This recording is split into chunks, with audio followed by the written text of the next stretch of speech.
Hello students, class 10th chapter number 14.3 में आपका बहुत बहुत स्वागत है।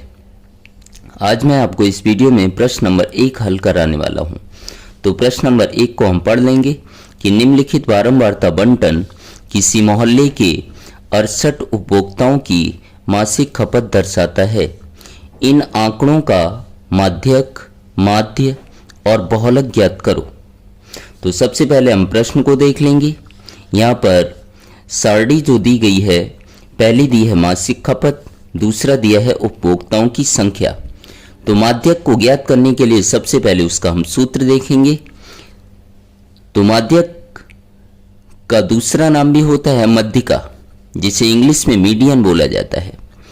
मीडियन का पहला अक्षर m है, इसलिए इसे m से दर्शाया जाता है। तो m बराबर फॉर्मूला होता है l प्लस n बटे 2 माइनस सी एफ गुणा h बटे f। जहाँ पर सी एफ क्या होता है देखिएगा। सी एफ को इंग्लिश में हम बोलते हैं क्यूमुलेटिव फ्रीक्वेंसी। क्यूमुलेटिव का पहला अक्षर c और फ्रीक्वेंसी का पहला अक्षर f, और इन्हीं दोनों से मिलकर क्या बना है सी एफ, जिसे हिंदी में बोला जाता है संचयी बारंबारता। तो आपको कभी भी माध्यक या माध्यिका ज्ञात करनी हो तो तीसरा वाला जो कॉलम है वो हमेशा किसका बनाना है, संचयी बारंबारता। तो हम लिख लेंगे संचयी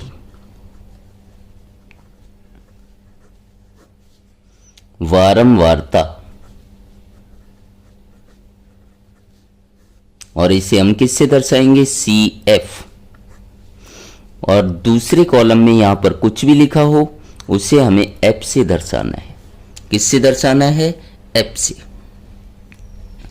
अब हम सी एफ ज्ञात कैसे करते हैं देखिएगा। पहली वाली जो संख्या है एफ में, पहली वाली जो संख्या है वो जैसे कि तैसे लिख देंगे। एफ में पहली वाली संख्या को जैसे का तैसा उतार देते हैं। अब हम क्या करेंगे, इस संख्या में इसे जोड़ देंगे। तो 4 और 5 को जोड़ेंगे तो क्या आएगा 9। इसी प्रकार से 9 और 13 को हम जोड़ेंगे तो क्या आएगा 22, और 22 और 20 को हम जोड़ेंगे तो क्या आएगा 42, 42 और 14 को जोड़ेंगे तो कितना आएगा 56, और 56 और 8 को हम जोड़ेंगे तो क्या आएगा 64, और 64 में 4 जोड़ेंगे तो क्या आएगा 68। पहली संख्या जैसी की तैसी, यहां पर देख लीजिएगा वापस से, पहली संख्या जैसी की तैसी, और इसमें इसे हम जोड़ेंगे तो क्या आएगा 9, इसमें इसे जोड़ेंगे 22, इसी प्रकार से आगे। अब हम माध्यक का सूत्र लिख लेंगे। तो यहां पर मैंने सूत्र भी लिख लिया है।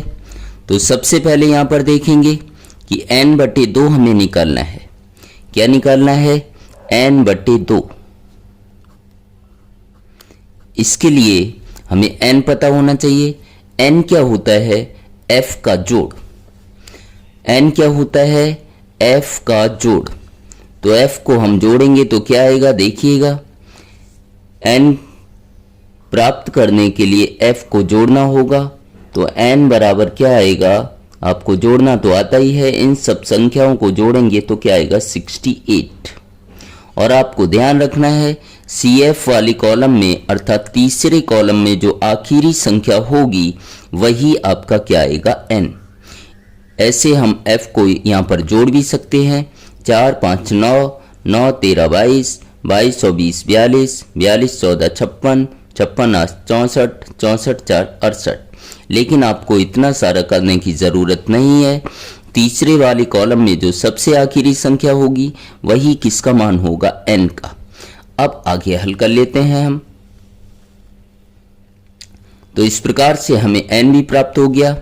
तो n की जगह n का मान रख देंगे 68 बटे 2 है तो 2 बराबर 2 का जब इसमें भाग देंगे तो 2 3 6 और 2 चौक कितना आएगा 8।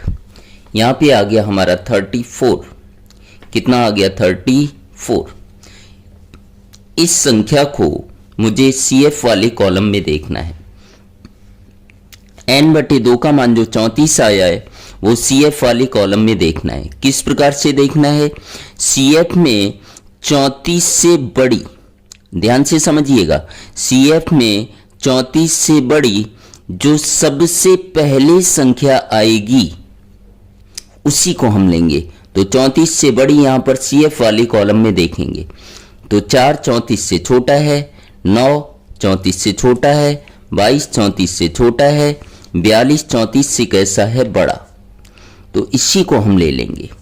ऐसे तो आपको ये भी लगेगा कि 34 से बड़ा तो 56 भी है, लेकिन मैंने आपको क्या बताया कि CF वाले कॉलम में सबसे पहले जो 34 से बड़ी संख्या होगी वही हम लेंगे। तो 34 से बड़ी सबसे पहले संख्या यहां पर कितनी थी?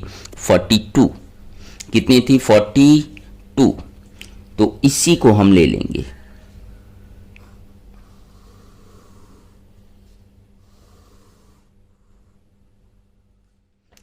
अब यहां पर आप सूत्र देख ही रहे हैं, CF भी मुझे चाहिए, तो ध्यान रखना है ऊपर वाली संख्या हमेशा क्या होगी? CF।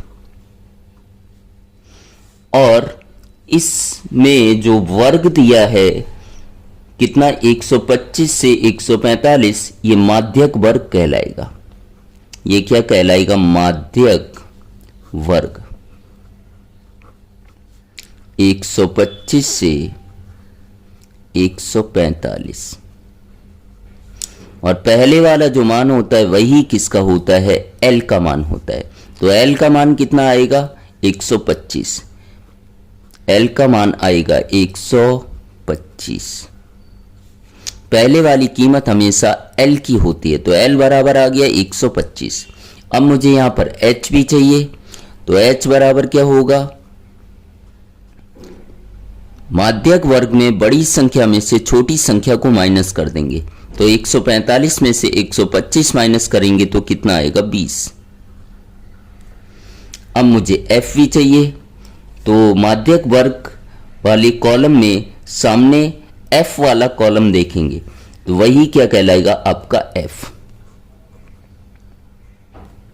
तो F का मान कितना आएगा? 20। माध्यक वर्ग कितना होगा?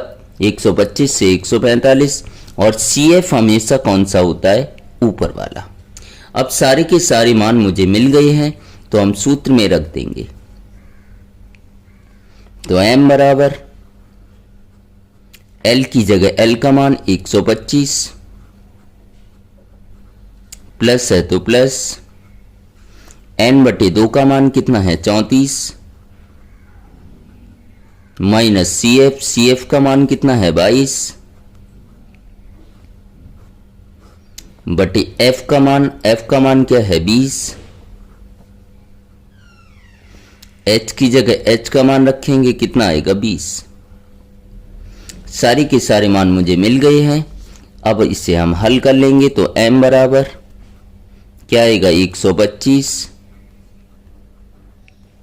प्लस है तो प्लस, यहाँ गुणा का चिन्ह है, ऊपर नीचे जो कट रहा वो काट दो, तो 20 से 20 कट जाएगा, क्या बचेगा? 34 माइनस 22। क्या बचेगा? 34 माइनस 22। तो M बराबर 125 प्लस 34 में से 22 घटाएंगे तो 12। तो क्या आएगा? M बराबर 125 में 12 जोड़ेंगे तो कितना आएगा? 137।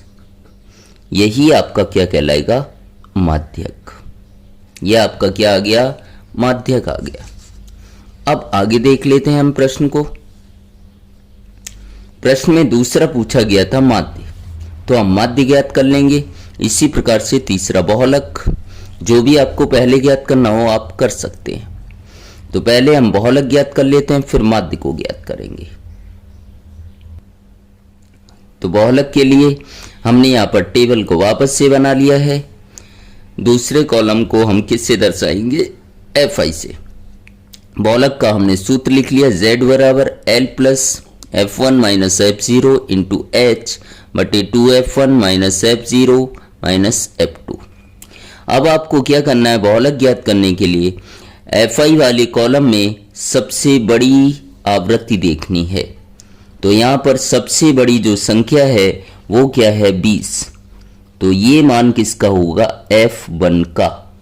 किसका मान होगा F1 का। Fi वाले कॉलम में जो सबसे बड़ी संख्या हो वही क्या होगा F1, और उसी के सामने क्या लिया जाता है आपका वर्ग, जो क्या कहलाता है बहुलक वर्ग कहलाता है। तो यहाँ पे लिख देंगे बहुलक वर्ग। बहुलक वर्ग कितना होगा 125 से 145, और मुझे यहाँ पर L चाहिए। तो पहला वाला मान हमेशा किसका होता है L का। तो L का मान कितना आएगा 125। मुझे यहां भी H चाहिए। तो H क्या होता है अंतर। तो हम बड़ी संख्या में से छोटी संख्या को माइनस कर देंगे। तो 145 में से 125 को माइनस करेंगे तो क्या आएगा 20। अब F0 और F2 का मान चाहिए। तो ध्यान रखिएगा F वाले कॉलम में जो भी मान होंगे वो सारे किसके होंगे F के। तो ऊपर वाला भी F होगा और नीचे वाला भी क्या होगा F। एक से पहले क्या आता है 0 और एक के बाद क्या आता है 2। तो इस प्रकार से क्रम में हमें नंबर मिल गए 0 1 2। तो हमें सारे के सारे मान यहां पर प्राप्त हो गए। अंतर को किससे दर्शाया जाता है H से। H का मान मिल गया 20, L का मान मिल गया, F0 F1 F2 सारे के सारे मान मिल गए हैं। तो हम सूत्र में रख देंगे। तो Z बराबर क्या आएगा L की जगह L का मान 125 प्लस है तो प्लस, F1 की जगह F1 का मान रखेंगे 20 माइनस F0 का मान रखेंगे 13 गुणा H का मान रखेंगे 20 बटे 2 है तो 2, इन दोनों के बीच कोई चिन्ह नहीं गुणा। F1 का मान कितना है 20 माइनस है तो माइनस, F0 का मान 13, F2 का मान 14। यहां पे ध्यान ये रखना है, ये मैंने जानबूझ के लगाई है, बटे का निशान सिर्फ इसके नीचे लगाना है, इसके नीचे बटे का निशान नहीं लगाना। मतलब यहां पर ये आपको बटे का निशान नहीं लगाना, सिर्फ यहां से आपको लगाना है। अब आगे हल कर लेंगे। तो Z बराबर क्या आएगा, ये वाली संख्या को आखिरी लाइन तक आपको लिखना है।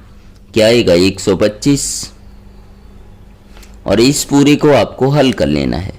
प्लस है तो प्लस, 20 में से 13 घटाएंगे 7, बीच में कोई चिन्ह नहीं गुणा, 20 है तो 20 बटे 2 का गुणा 20 में करेंगे 20 दूनी 40 माइनस क्या आएगा 13 माइनस 14 जैसे का तैसा। अब क्या आएगा आगे Z बराबर 125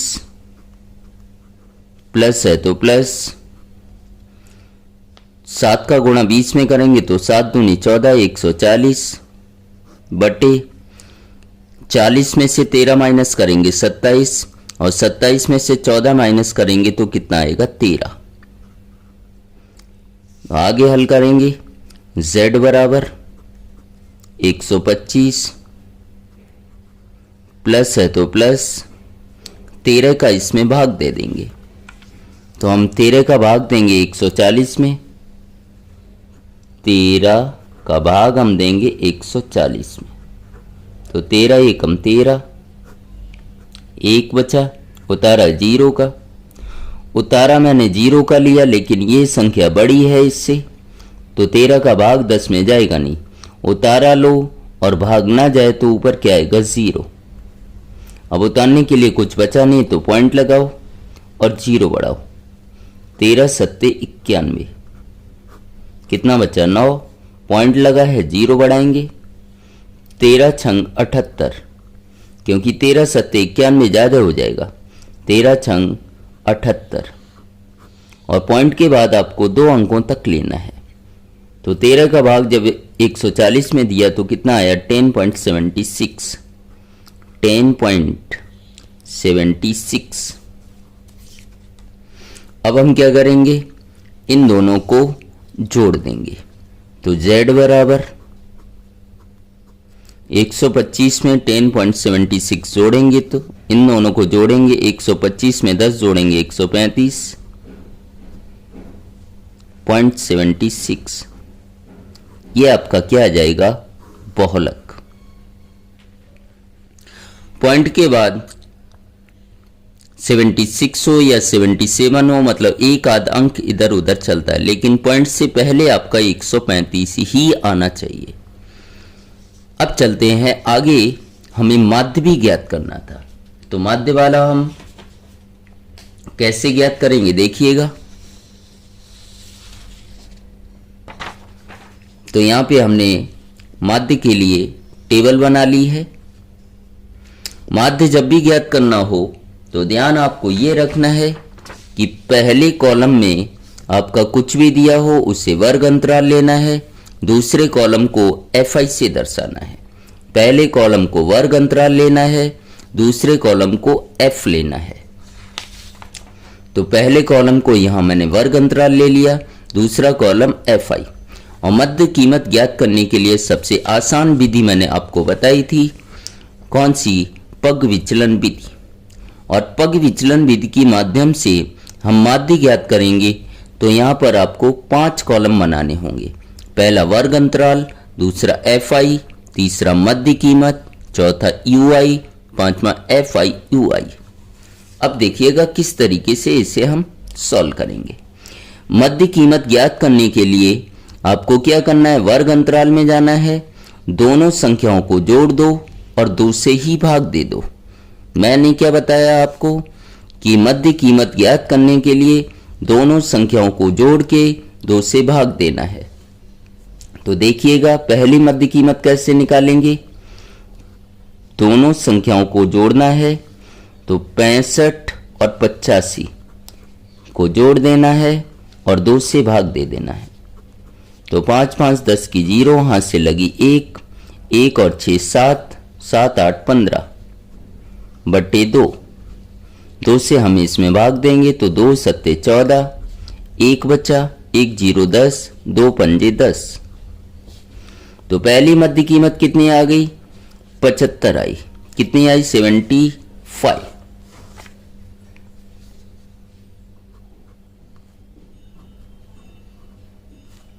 अब दूसरी जब हम मध्य कीमत ज्ञात करेंगे तो तरीका वही रहेगा, दोनों संख्याओं को जोड़ दो और 2 से भाग दे दो। लेकिन हमें इस तरीके से नहीं करना है क्योंकि इसमें समय ज़्यादा जाएगा। तो यहाँ पर सबसे पहले हम देख लेंगे कि अंतर कितने का है। तो अंतर को हम किस से दर्शाते हैं, अंतर h से दर्शाते हैं। देखिएगा 65 20 85, 85 20 105, 105 20 125। तो इस तरीके से अंतर हमें कितने का मिलेगा, 20 20 का। तो मध्य कीमत में भी वही करेंगे कि पहली जो मध्य कीमत आई है उसमें अंतर को हम जोड़ देंगे। तो 75 और 20 कितना होगा, 95, 95 और 20 कितना होगा, 115, 115 20 कितना होगा, 135, 135 में 20 जोड़ेंगे 155, 155 में 20 जोड़ेंगे 175, 175 में 20 जोड़ेंगे 195।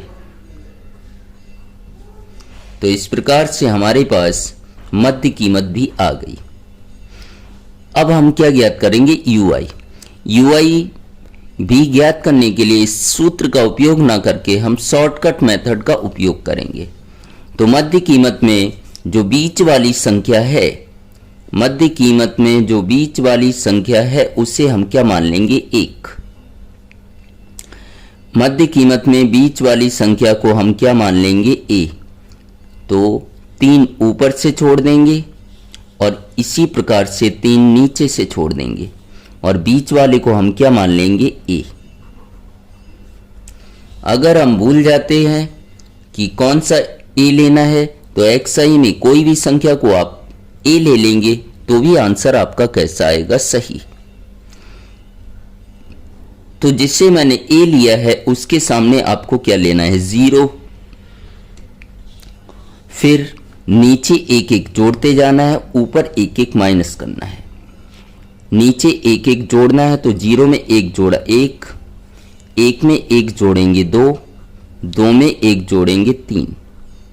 इसी प्रकार से ऊपर माइनस करना है तो 0 में एक माइनस करेंगे -1, इसमें एक माइनस करेंगे -2 और इसमें एक माइनस करेंगे तो -3 आएगा। इस प्रकार से हमें UI भी प्राप्त हो जाता है। अब निकालना है FI UI। इन दोनों के बीच कोई चिन्ह नहीं, गुणा। FI वाला हमारे पास कॉलम है, UI वाला हमारे पास कॉलम है, तो इन दोनों का मुझे क्या करना है, गुणा।